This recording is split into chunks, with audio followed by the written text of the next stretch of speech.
আজকে এই অধিবেশন বহুদিন থেকেই হচ্ছে শিবগাছি আশ্রমে। অনেক মায়েরা দাদারা হয়তো বছরে আসতে পারেননি, আজকে কিন্তু সব এসেছে। অনেক নতুন নতুন মুখ দেখছি, খুব ভালো লাগছে। সর্বপ্রথমেই বলি, আমরা যে ঠাকুরকে ধরেছি, আমরা যে দূর দূরান্ত থেকে ছুটে আসলাম, কি পাবো?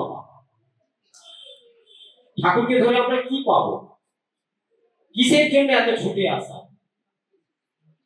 ঠাকুরকে অজিত গাঙ্গুলিরা প্রশ্ন করছে, ঠাকুর, আমরা যে এত সৎসঙ্গ করছি, আমরা যে পরম পিতাকে মাথায় নিয়ে চলছি, কি পাবো আমরা? ঠাকুর বলছেন, জানিস কি পাবি তোরা? গাড়ি বাড়ি আর নাই। তখন ভক্তরা ভাবছে, বাবা, ধর্ম করলে ঈশ্বরকে পাওয়া যায়, এ যুগের ভগবান বলছে বাড়ি গাড়ি আর নারী। তো ঠাকুর, আপনি এটা একটু ব্যাখ্যা করেন। আরে বাড়ি কি জন্য লাগে রে? ঠাকুর, দুতলা পাঁচতলা চকচকে জানালা গিরি, ঠিক করে কর।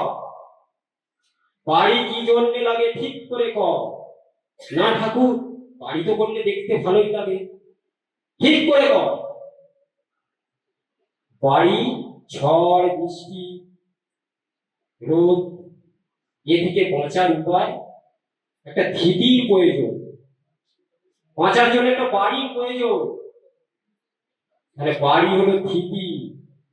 বাঁচতে বাড়তে একটা বাড়ি, একটা ক্ষুদ্র কুটিরের প্রয়োজন। তাহলে গাড়ি কি জন্য লাগে? না ঠাকুর, গাড়িতে করে এখানে সেখানে ঘুরতে যাবো, পিকনিক করতে যাবো, ঠিক করে বল। গাড়ি কি জন্য লাগে? গতি। এই এক্ষুনি ফোন আসছিল, নির্মল দেবতা এই লক্ষণ মাল্লাবাবু আসছে। তো যাই হোক, এখানে আলোচনায় বলে আর যেতে পারলাম না। এখন যদি ওনাকে বলা হয় হেঁটে আসতে কত টাইম লাগবে, এই গাড়িতে করে গেলে এক্ষুনি চলে আসবে। তাহলে গতি, আমরা বাঁচার জন্য একটা ভীতি, এবং গাড়ি হচ্ছে গতি। কিন্তু নারী লাগবে বেশি। বলছে না ঠাকুর, লিপস্টিক সন পাউডার কসমেটিক দেখতে খুব সুন্দর লাগে, চুপচুপ করে ঘরে ঘুরে বেড়ায়, ঠিক করে কর। নারী কিসের জন্য লাগে ঠিক করে কর। না ঠাকুর, একা একা থাকি, খুব কষ্ট, একা রেঁধে খেতে হয়, ঠিক করে কর। নারী জীবনে কেন লাগে? এই যে আজকে আমরা দেখবেন এই সৎসঙ্গ করছি, আমরা তো থাকবো না, কেউ আমরা থাকবো না, কিন্তু ভগবানের বাণী জন্ম জন্মান্তর থাকবে। তার অস্তিত্বকে কে টিকিয়ে রাখবে?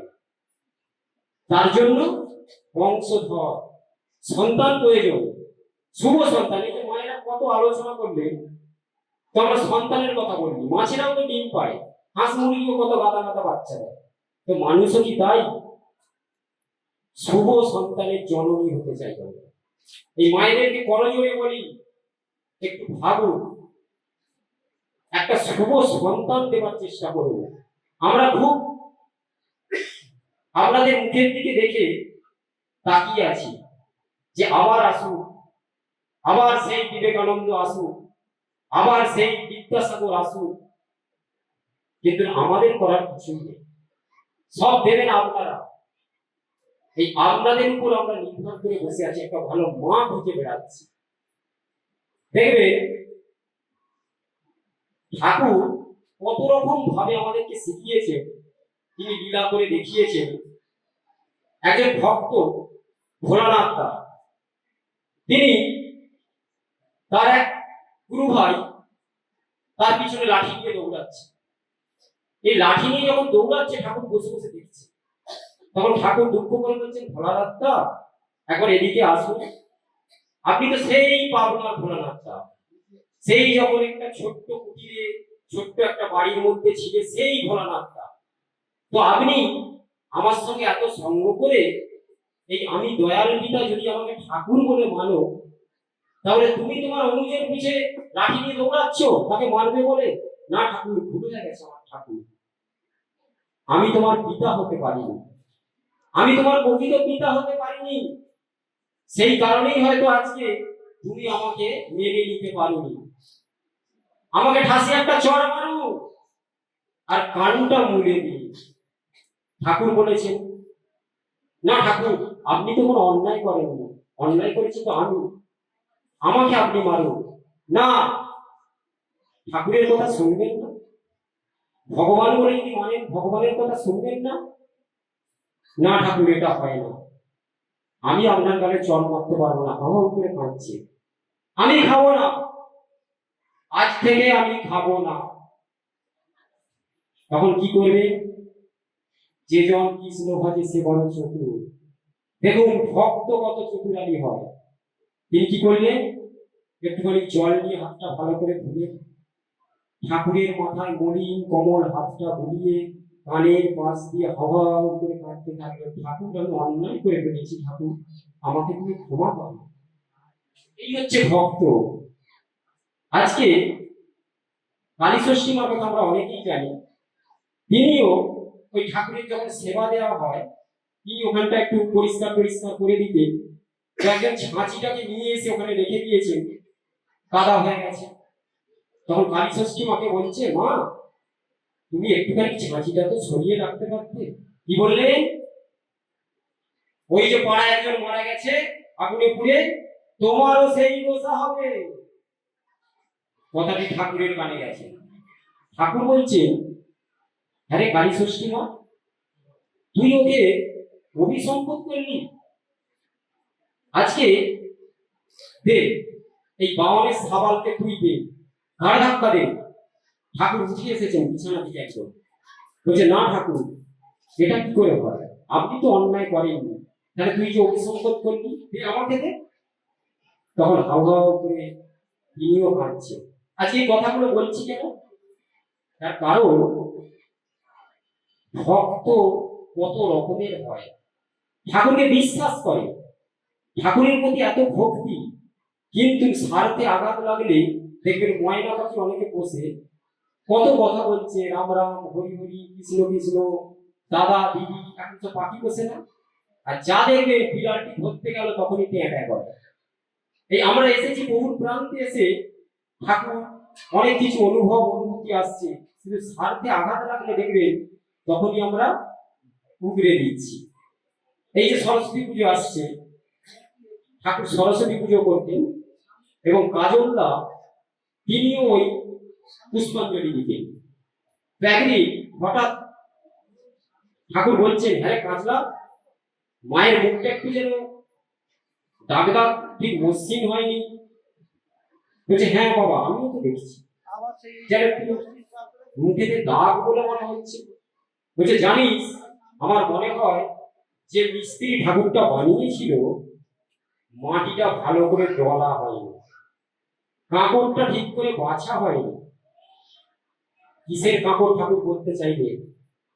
ক্রোধের কাঁকড়, লোভের কাঁকড়, মোহের কাঁকড়। এই যে আমরা শুভ সন্তানের জননী হব, আমার ভেতরে যদি ক্রোধ থাকে, লোভ থাকে, এই কাঁকড় যখন আমরা বাদ দিতে পারবো ততক্ষণ শুভ সন্তান আসা সম্ভব। তাহলে এগুলোকে আমাদেরকে বাদ দিতে হবে। ওই ঠাকুর বলছে, কেউ যদি ইষ্টের ছাঁচে ফেলে তাকে জীবন গড়া হয়, তাহলে কিন্তু সে কোনোদিনও বিশ্বের সর্বমানুষ এক হতে পারে, সে ইষ্টের পথে থাকবে, তাকে কোনোদিন প্রতিকূলে কেউ নিয়ে যেতে পারবে না। এইরকম ঠাকুরের সঙ্গ করালেও সত্যতা ছিল, তিনিও তাই। ঠাকুরের সামনে এক ভক্তকে তিনি বলছেন যে, দেখো, তুমি আমাকে এই বলেছো, তোমার কি হাল করতে পারি জানো? বলছে, হ্যাঁ রে, তুই ওকে মুখ করছিস, ওর প্রাণে আঘাত করছিস, এই আঘাত কিন্তু আমাকেই লাগছে। আমি যে এতদিন ধরে তোদেরকে বারে বারে বলে এসেছি, তোরা আমার কথা একটাও শুনিস নি। তোদের কোধ আমি অক্ষরধি, আমি অমানি, প্রতিনিয়ত তোরা করছিস, কিন্তু তোদের কোধকে তোরা সংযত করতে পারছিস না। যখনই তোদের স্বার্থে একটু আঘাত লাগছে, তোরা ফস করে উঠছিস। আজকে দেখবে বড়কাকে ঠাকুর একদিন বলছেন, আমরা যে কি দুর্দিনে আছি। বলছে, হ্যাঁ রে বড় খোকা, সেই পাবনার হিমায়তপুরের বন্যা দেখেছিস? বলছে, হ্যাঁ ঠাকুর, বন্যা দেখেছি। তখন সাপ, ব্যাং, ময়ূর সাপকে খাচ্ছে না, ব্যাং বসে আছে, সাপ তাকে ধরে খাচ্ছে না, সব ধরো ধরো অবস্থা। সে কি ভয়াবহ বন্যা। তো ঠাকুর বুঝিয়ে দিলে, আমার মুখ দেখে বুঝে নাও তোমরা, আমার মুখ দেখে তোমরা বুঝে নাও, সেই দুর্দিন আবার আসছে। এক মুঠো সোনা পাবে, এক মুঠো চাল কিন্তু পাবে না মনি। যতদূর পর্যন্ত শঙ্খের আওয়াজ যাবে, মানুষের শব্দ তোমরা চিৎকার করলেও পাবে না। আজকে কিন্তু আমরা সেই দোরগোড়ায় দাঁড়িয়ে আছি মায়েরা। দেখবেন করোনা একটা আমাদেরকে ইস্যু দিয়ে গেছে, এর থেকে আরো ভয়াবহ দিন আসছে, কিন্তু কারা উদ্ধার পাবে? বলছে, যারা আমার স্টাম্প মারা গরু, যাদের কপালে সব স্টাম্প মেরে দিয়েছি, তাদেরকে ঠিক আমি ওখান থেকে তুলে নিয়ে আসবো। আজকে আমরা সবাই দুঃখ করি, বেদনা থাকে আমাদের মনে। আচ্ছা, বেদনাটা প্রকৃত কিসের জন্য হওয়া উচিত? সবার মনে ব্যথা আছে, আমরা বলি ব্যথার কথা। ব্যথা বা বেদনা যদি মনে করি ইষ্টের জন্য, ইষ্টকে পাওয়ার জন্য যদি কোনো বেদনা হয়, সেটাই হলো সঠিক। ইষ্টকে পাওয়ার জন্য যদি আমাদের কোনো আকুতি আসে, সেটাই কিন্তু ঠিক। আমরা যেমন সমস্ত কিছুটা পাওয়ার জন্য একটা আকুতি, বেদনা এইসব অনুভব করি, আমাদের লক্ষ্যটা যেন হয় ইষ্টকে পাওয়ার জন্য এই বেদনা বা আকুতিতে আমরা মগ্ন হয়ে থাকি। বহুদিন আগে, সময়টা বহুদিন আগে ঠাকুরের কাছে বহু ভক্ত গেছে, কিন্তু তার মধ্যে এমন কিছু ভক্ত, তারা কিন্তু ঠাকুরের কাছে যেতে লজ্জা পেয়েছে। ঠাকুরকে প্রশ্ন করেছে, ঠাকুর আমি তো খেতে পাইনি, আমার সংসারটিও ঠিক করে চলছে না ঠাকুর, তাহলে আমি ঈশ্বরীতি কি করে করব? ঠাকুর বলছেন, মনি, এক মুঠো বাতাস দিয়েও তো করতে পারিস, একটু জল দিয়েও তো করতে পারিস। ঠাকুরকে তখন তিনি দাঁড়িয়ে দেখছেন, এটা আমার সম্ভব? ঠাকুর আমাকে সত্যের কথা বলছে তো, সকলে তো পয়সা ঈশ্বরীতি করে, কিন্তু আমাকে বললেন কেন? তিনি বাড়ি চলে গেছেন। এই প্রতিনিয়ত ঈশ্বরীতিটা ওইভাবেই করছেন। তখন একদিন সে আবার যখন ঠাকুরের কাছে এসেছে, যে হ্যাঁ মনি, তুই ঈশ্বরীতি করিস তো? বলছে, হ্যাঁ ঠাকুর, প্রতিদিন করি। বলছে, কি দিয়ে করিস?